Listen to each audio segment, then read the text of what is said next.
नमस्कार दोस्तों, मैं जयराम पटेल आजाद आप सभी का हार्दिक स्वागत करता हूं। साथियों, मध्य प्रदेश सामान्य ज्ञान की सीरीज में हम मध्य प्रदेश की नदियों को देख रहे थे।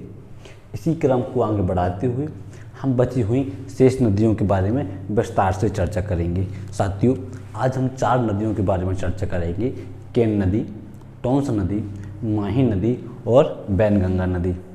तो हेडिंग डालिए केन नदी। केन नदी। साथियों, अगर हम केन नदी की उद्गम स्थल की बात करें कि केन नदी का उद्गम कहाँ से होता है, किसकी बात करें? उद्गम की।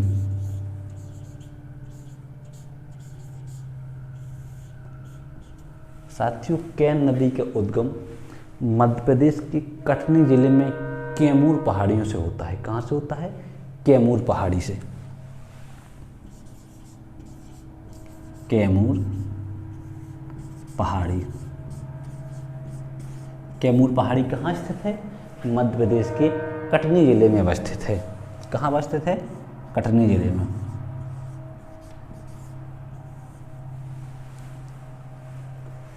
साथियों, यह उत्तर की ओर बहती है और बांदा, उत्तर प्रदेश के बांदा जिले में यमुना नदी में मिल जाती है, यानी यमुना नदी में अपना जल विसर्जित करती है। देखिए साथियों, यहाँ मध्य प्रदेश का कटनी जिला है।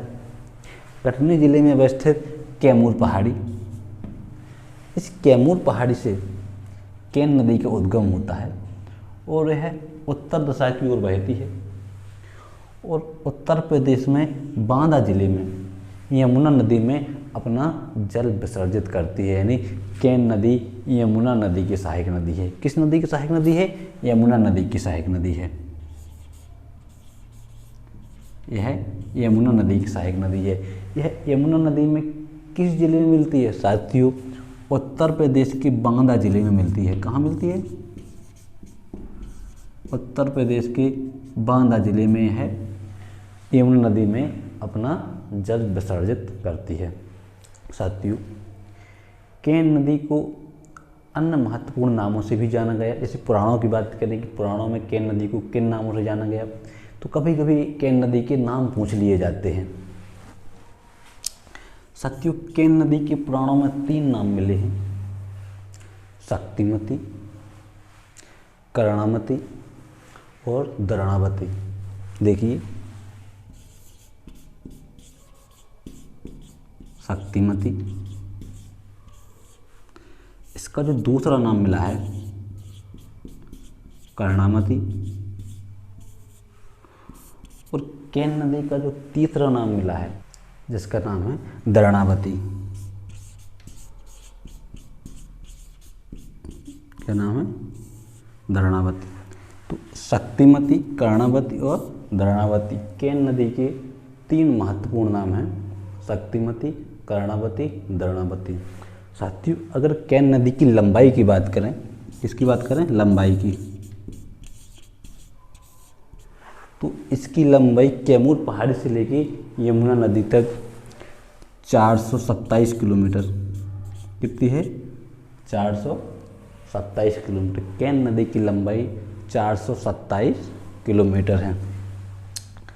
साथियों, इस केन नदी की 2 महत्वपूर्ण सहायक नदियां हैं।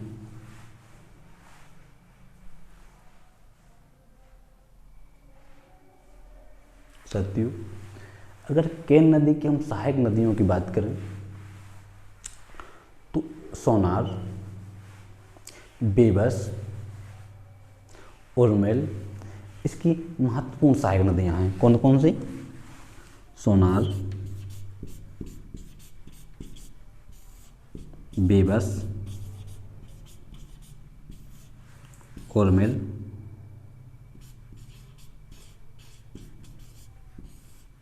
Mir Hasan,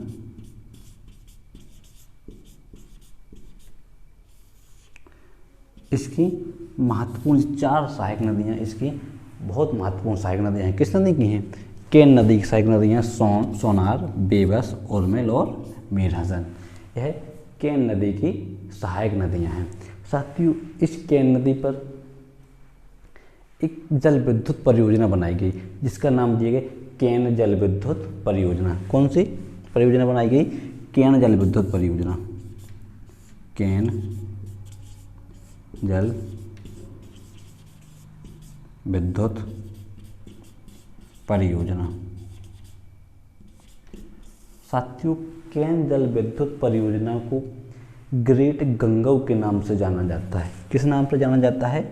great Gangau. Great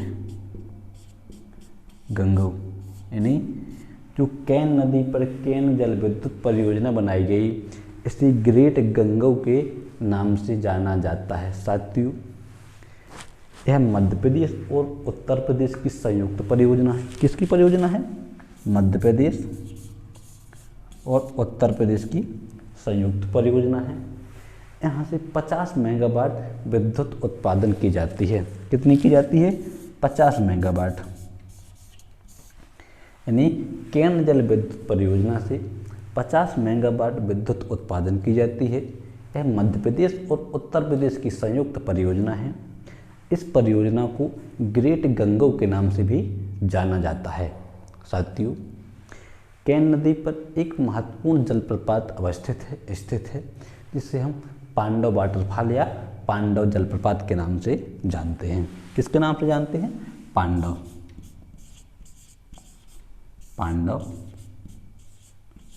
waterfall या पांडव जलप्रपात। इसकी अवस्थिति की बात करें कि कहाँ अवस्थित है साथियों, तो यह मध्य प्रदेश के पन्ना जिले में अवस्थित है। कहाँ अवस्थित है? पन्ना जिले में। अगर हम इस जल विद्युत परियोजना की बात करें कि यह परियोजना कहाँ अवस्थित है, तो साथियों यह मध्य प्रदेश के छतरपुर जिला और पन्ना जिले की सीमा पर अवस्थित है। कौन सी? केन जल विद्युत परियोजना, जिसे ग्रेट गंगऊ के नाम से भी जाना जाता है।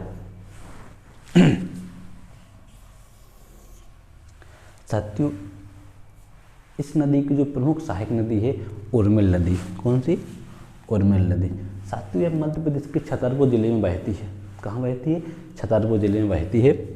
इस नदी पर, उर्मिल नदी पर एक परियोजना बनाई गई जिसे उर्मिल परियोजना के नाम से जाना जाता है। साथियों, यह पूछा गया है कि उर्मिल परियोजना किस नदी पर बनाई गई, तो उर्मिल नदी पर बनाई गई है। ये नहीं पूछा गया किस नदी पर बनाई गई है, एक्चुअली में ये पूछा गया है कि उर्मिल परियोजना यानी उर्मिल बांध कहाँ अवस्थित है। जिलों के नाम दिए हुए थे, तो एक्चुअली में उर्मिल नदी केन नदी की सहायक नदी है। वह मध्य प्रदेश में प्रवाहित होती है। मध्य प्रदेश और महोबा जिला, उत्तर प्रदेश का जो महोबा जिला है, इन दो जिलों में बहती है और यह केन नदी को जल विसर्जित करती है। तो इसमें जो उर्मिल परियोजना बनाई गई, कौन सी परियोजना? उर्मिल परियोजना। थोड़ी हमसे साफ कर दूं ऐसे।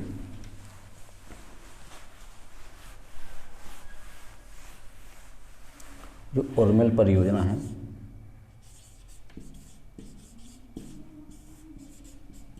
उर्मिल परियोजना या उर्मिल बांध,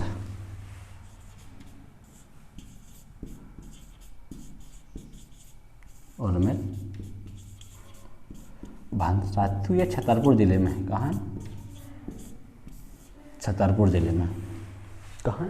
ये पूछा गया है, उर्मिल परियोजना पूछी गई है, उर्मिल बांध पूछी गई है जिलों के नाम से, तो इस लिहाज से यह उर्मिल नदी, केन नदी सहायक नदी है, ये इम्पोर्टेंट हो जाती है।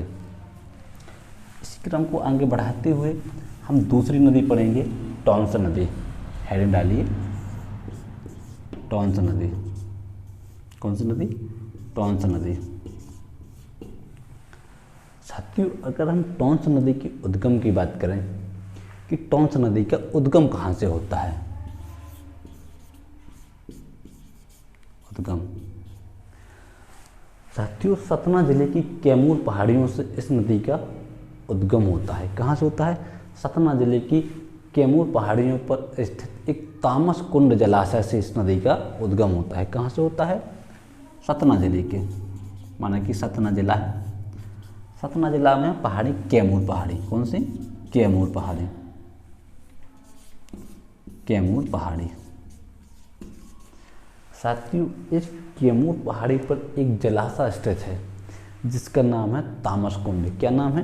तामस कुंड। तामस कुंड। साथियों, शायद इसी तामस कुंड जलाशय के नाम से इस नदी का नाम टॉन्स पड़ा है। कौन पड़ा है? टॉन्स। कहीं कहीं तामस कुंड मिलता है, कहीं कहीं तामस कुंड मिलता है, तो इसका नाम तामस कुंड जलाशय से इस नदी का उद्गम होता है। साथियों, यहाँ कंफ्यूजन कर देने वाला क्वेश्चन ये है कि कैन नदी टॉन्स नदी के शायद नाम मिलते जुलते से हैं, वो दोनों कैमूर पहाड़ी से निकलती हैं, लेकिन जो कैन नदी है वो यमुना नदी की सहायक नदी है और टॉन्स नदी है यह गंगा नदी की सहायक नदी है। साथियों, टोन नदी मध्य प्रदेश के रीवा जिले से बहती हुई उत्तर प्रदेश में प्रवेश करती है। कहाँ प्रवेश करती है? उत्तर प्रदेश में। और उत्तर प्रदेश के सिरसा नामक स्थान पर गंगा नदी में अपना जल विसर्जित करती है। कहाँ जल विसर्जित करती है? गंगा नदी में। किस जगह मिलती है? सिरसा नामक स्थान पर, यानी उत्तर प्रदेश के सिरसा नामक जिले में गंगा नदी में अपना जल विसर्जित करती। कौन नदी? टॉन्स नदी। अगर हम टॉन्स नदी की लंबाई की बात करें तो टॉन्स नदी की लंबाई साथियों 265 किलोमीटर। कितनी है? टॉन्स नदी की लंबाई 265 किलोमीटर है। इसे पुराणों में तामसा या तामसा के नाम से भी जाना जाता था। किस नाम से जाना जाता था? तामसा या टांगसा। पुराणों में इसके दो नाम मिलते हैं टॉन्स नदी के। कौन कौन से? तामसा और टांगसा। साथियों, कालिदास ने एक महत्वपूर्ण कृति लिखी है, मेघदूत। क्या लिखा है? मेघदूत। किसने? कालिदास। क्या लिखा है? मेघदूत। मेघदूत। कालिदास की मेघदूत नामक कृति में इस टॉन्स नदी का उल्लेख मिलता है। किस नदी का उल्लेख मिलता है? टॉन्स नदी का। केशवदास ने एक कृति लिखी है। किसने? केशवदास। क्या लिखा है? रस का प्रियम। क्या लिखा है? रस का प्रिया। केशवदास की रस का प्रिया में भी टॉन्स नदी का उल्लेख मिलता है। साथियों, बाणभट्ट की एक कृति है कदम्बरी। क्या है? कदम्बरी। किसकी?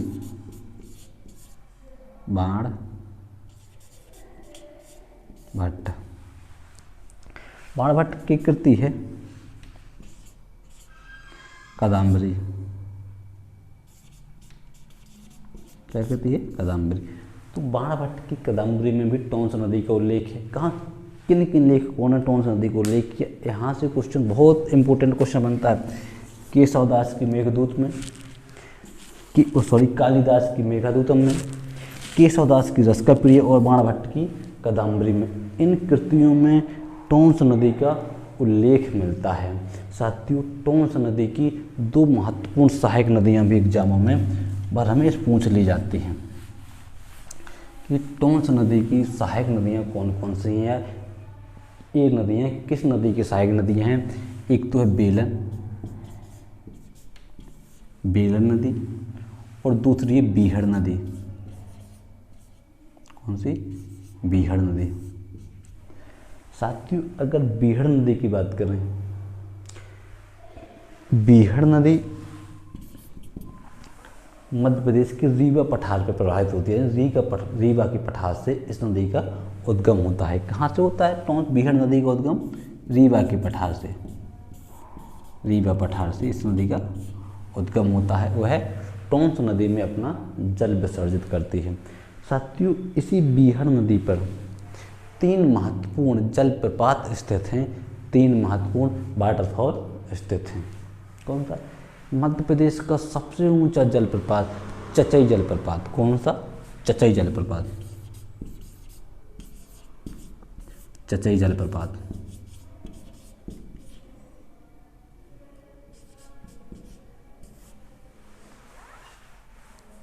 मध्य प्रदेश का सबसे ऊंचा चचई जलप्रपात रीवा जिले में से ही बीहड़ नदी पर अवस्थित है। कहाँ अवस्थित है? बीहड़ नदी पर। साथियों, इस नदी पर दो और जलप्रपात अवस्थित हैं, केवटी और बिहुटी। कौन सी? केवटी और बिहुटी। कीहुटी और बिहुटी जलप्रपात भी इसी बीहड़ नदी पर अवस्थित हैं। किस नदी पर अवस्थित है? केवटी और बिहुटी, यानी बीहड़ नदी किस नदी की सहायक नदी है? बीहड़ नदी टोंस नदी की सहायक नदी है। इस नदी पर 3 महत्वपूर्ण जलप्रपात अवस्थित हैं। एक चचई जलप्रपात, जो चचई जलप्रपात यह मध्य प्रदेश का सबसे ऊंचा नदी जलप्रपात है। अगर इसकी ऊंचाई की बात करें करीब 130 मीटर। कितना है? 130 मीटर के करीब। केवटी और बिहुटी जलप्रपात भी इसी नदी पर अवस्थित हैं। किस नदी पर हैं? बीहड़ नदी पर अवस्थित हैं। इस नदी के बारे में हमें शायद इतना ही पढ़ना है। हेडिंग डालिए माही नदी।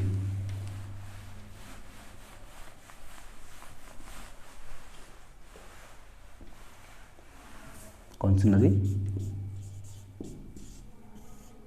माही नदी।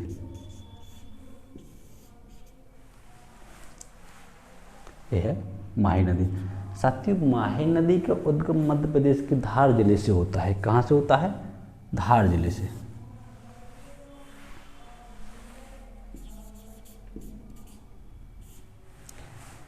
माही नदी के उद्गम की बात करें तो यह धार जिले के सरदारपुर तहसील में एक झील है।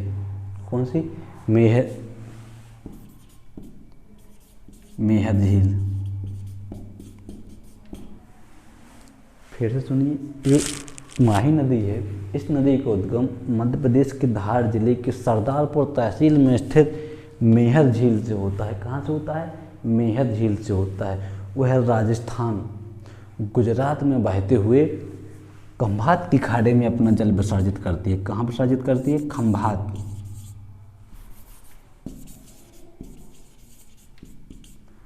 खंभात की खाड़ी। खंभात की खाड़ी में अपना जल विसर्जित करती है। साथियों, मध्य प्रदेश में बहने वाली तीसरी नदी माही एकमात्र ऐसी नदी है जो खंभात की खाड़ी में एस्चुरी बनाती है। 2 नदियाँ कौन कौन सी हैं? ताप्ती, नर्मदा। और तीसरी नदी की बात करें तो कौन सी नदी है? माही नदी। माही नदी 3 राज्यों में बहती है। मध्य प्रदेश, क्या? मध्य प्रदेश, राजस्थान और गुजरात। अगर हम इसकी लंबाई की बात करें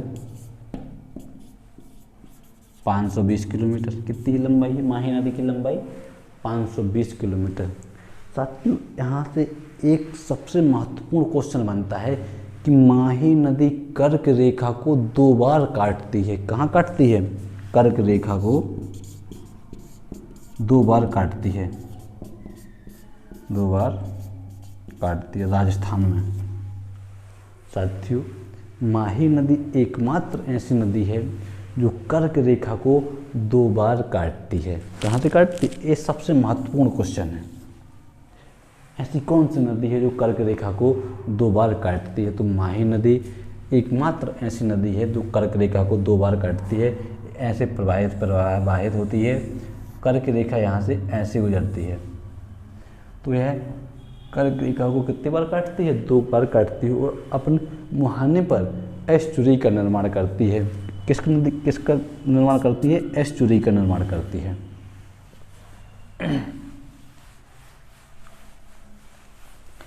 हेडिंग डालिए बैनगंगा नदी। बैनगंगा नदी।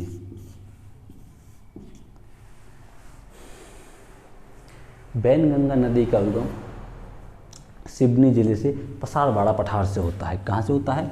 सिवनी जिले के पसारवाड़ा पठार से।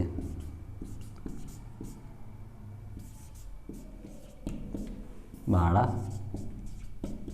पठार।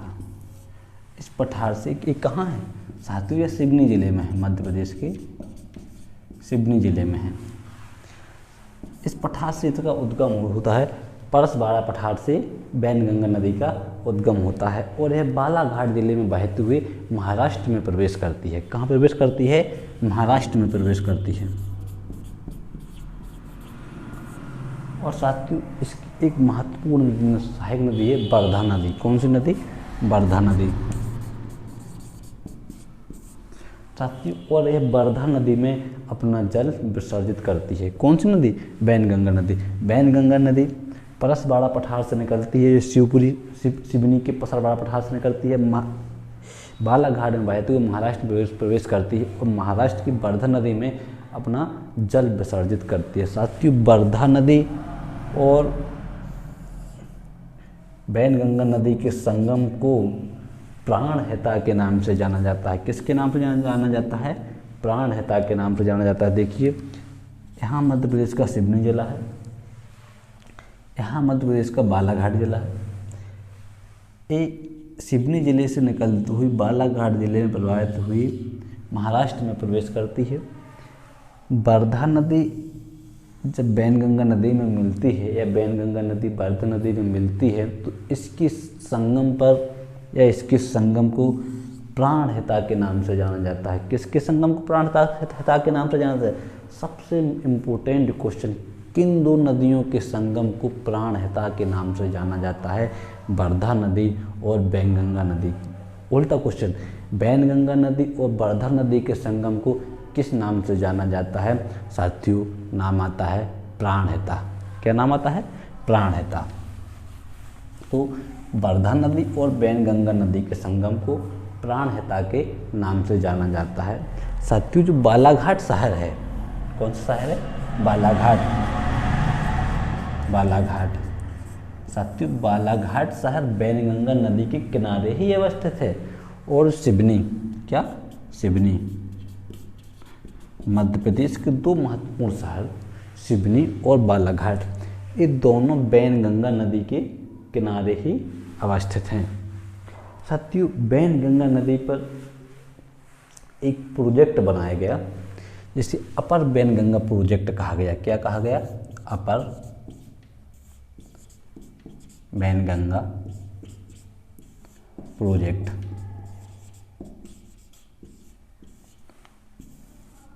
इस नदी पर एक प्रोजेक्ट बनाया गया जिसे अपर बैनगंगा प्रोजेक्ट आती है। इस नदी पर एक परियोजना बनाई गई जिसे संजय परियोजना के नाम से जाना गया। किस परियोजना के नाम से जाना गया? संजय परियोजना। साथियों इस परियोजना के अंतर्गत जो बांध बनाए गए, क्या बनाए गए? बांध बनाए गए। इसे संजय बांध या भीमागढ़ बांध के नाम से भी जाना गया। किस नाम से जाना गया? भीमागढ़ बांध। कई बार क्वेश्चन पूछ लिए कि संजय सरोवर बांध कहाँ अवस्थित है, किस नदी पर अवस्थित है? वर्धा नदी पर। दूसरा क्वेश्चन, भीमागढ़ बांध किस नदी पर अवस्थित है? बैनगंगा नदी पर। अपर बैनगंगा प्रोजेक्ट बैनगंगा नदी पर है जिसे किस नाम से जाना जाता है? संजय परियोजना के नाम से जाना गया। इसके बांध को संजय बांध या भीमागढ़ बांध के नाम से भी जाना गया। साथियों अगर बैनगंगा नदी की सहायक नदियों की बात करें तो इसकी सहायक नदी है बमनथड़ी। कौन सी? बमनथड़ी। कान्हा, थाबर, बमनथड़ी, कान्हा, थाबर और जो तीसरी नदी है पैंच। क्या नदी है? पैंच। साथियों ये महत्वपूर्ण नदी है। इस नदी की बैनगंगा नदी की सहायक नदी है। कौन कौन सी? बमनथड़ी, कान्हा, थाबर और पैंच। ये चार महत्वपूर्ण नदियाँ बैनगंगा नदी की सहायक नदियाँ। साथियों बैनगंगा नदी तंत्र गोदावरी नदी तंत्र के अंतर्गत आता है। किस नदी तंत्र के अंतर्गत आता है? गोदावरी। यह गोदावरी नदी तंत्र के अंतर्गत आता है। साथियों, ये तो हमने नदियों के बारे में पढ़ा। आज का वीडियो यहीं समाप्त करते हैं। बची हुई शेष नदियों को हम अगले वीडियो में पढ़ेंगे। नमस्कार।